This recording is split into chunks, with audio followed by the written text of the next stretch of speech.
मसूरी की वादियों में बसा है एक खंडहर, लंबी देहर माइंस। कभी यह खदान चूना पत्थर निकालने के लिए मशहूर थी। सैकड़ों मजदूर यहां दिन रात काम करते थे, लेकिन धीरे धीरे यहां से मौत की कहानियां निकलने लगी।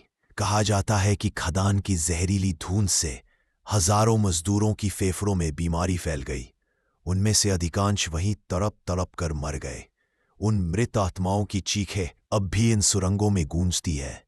स्थानीय लोग इस जगह को मौत की खदान कहते हैं। रात ढलते ही यहां कोई भी इंसान आने की हिम्मत नहीं करता। देहरादून के 4 दोस्त रोहन, आयुष, काव्या और तन्वी कॉलेज में पढ़ते थे। उन्हें एडवेंचर का बहुत शौक था। एक दिन रोहन ने कहा, सुना है लंबी देहर माइंस में रात को भूत दिखाई देते हैं। चलो इस हफ्ते चलते हैं और सच्चाई पता लगाते हैं। काव्या डर गई। वो जगह बहुत खतरनाक है। लोग कहते हैं वहां से कोई जिंदा लौट कर नहीं आया। लेकिन आयुष ने मजाक उड़ाते हुए कहा, अरे ये सब अंधविश्वास है। अगर डरोगी तो जिंदगी में कभी रोमांच नहीं मिलेगा। तन्वी भी राजी हो गई। तय हुआ कि वे शनिवार की रात माइंस में जाएंगे। शनिवार की रात चारों दोस्त बाइक से मसूरी की पहाड़ियों की ओर निकले। सड़कें सुनसान थीं। ठंडी हवा हड्डियों तक चुभ रही थी।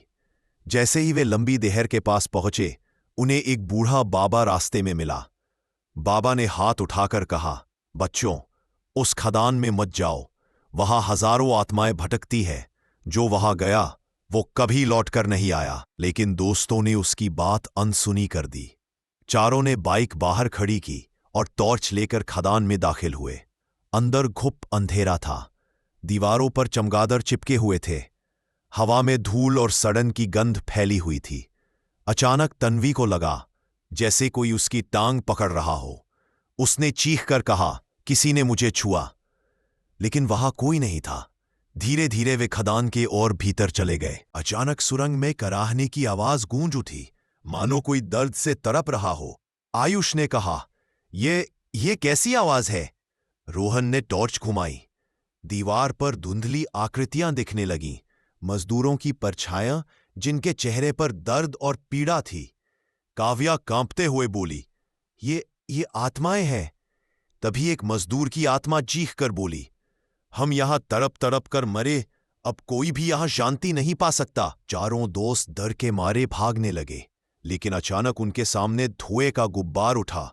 उसमें से दर्जनों आत्माएं प्रकट हुईं। उनकी आंखें खोखली थीं, शरीर से खून बह रहा था और मुंह से सिर्फ कराह निकल रही थी। एक आत्मा ने आयुष का गला पकड़ लिया। वह चीखते हुए जमीन पर गिर पड़ा। उसके मुंह से खून निकलने लगा, मानो उसकी सांसें किसी ने खींच ली हो। काव्या रोने लगी, हमें छोड़ दो, प्लीज हमें छोड़ दो। लेकिन आत्माएं सिर्फ हंस रही थीं। अचानक एक औरत की आत्मा सामने आई। उसके लंबे खुले बाल, खून से सना चेहरा और चमकती लाल आंखें थीं।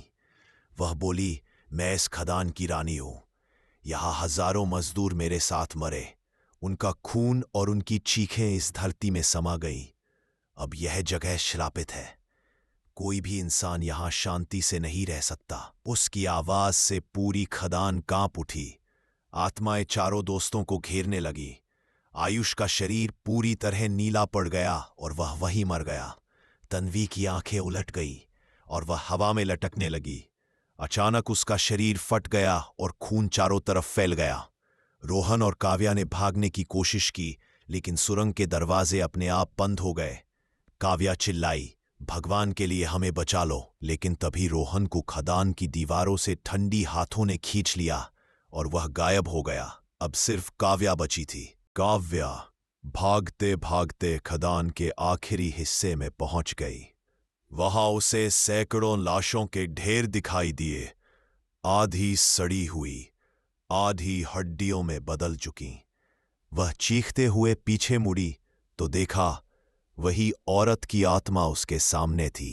औरत ने मुस्कुराते हुए कहा, अब तुम भी हमारी तरह यही रहोगी हमेशा के लिए। काव्या की चीख पूरी खदान में गूंज उठी। फिर वहां सिर्फ सन्नाटा रह गया। सुबह जब गांव वाले वहां पहुंचे तो उन्होंने खदान के पास चारों दोस्तों की टूटी बिखरी लाशें देखी। उनके चेहरों पर इतना डर था मानो मरने से पहले उन्होंने नरक देख लिया हो। गांव वालों ने किसी से कुछ नहीं कहा, क्योंकि सब जानते थे लंबी देहर माइंस श्रापित है। जो भी वहां रात गुजारता है उसकी आत्मा वहीं कैद हो जाती है। आज भी मसूरी की वादियों में जब हवा चलती है तो लंबी देहर माइंस से अजीब कराह सुनाई देती है। लोग कहते हैं अगर आप ध्यान से सुनो तो वहां मजदूरों की चीखें और औरत की हंसी अब भी सुनाई देती है। और अगर कोई रात को खदान में जाने की हिम्मत करे तो उसकी वापसी कभी नहीं होती।